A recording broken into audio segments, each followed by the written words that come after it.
How to add card key to your Apple Wallet. What's up everybody, welcome back to our new tutorial video. Today I'm going to show you guys how you can easily add your card key to Apple Wallet. So as you guys know, you have an option on your Apple Wallet where you can add your card key and operate your card from there. What I'm talking about is in order to add a card key to your Apple Wallet, it will allow you to unlock and start your car without your iPhone or Apple Watch. It will be a digital key that will be added to your Apple Wallet, turning your iPhone or Apple Watch into a car key.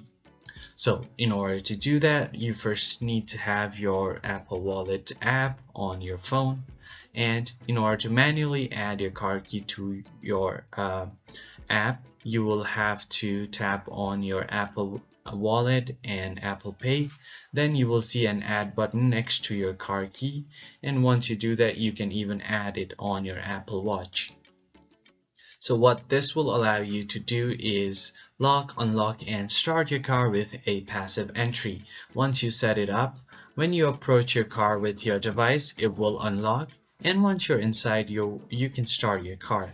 And when you walk away from your car with your device, it will lock itself. Then you can lock, unlock, and start your car by proximity. So what this means is, to lock or unlock your car, you have to hold your device near the car's door handle, and to start your car, just place your iPhone in the car's key reader or hold your Apple Watch near the reader. Then press the car start button and it will automatically start the car.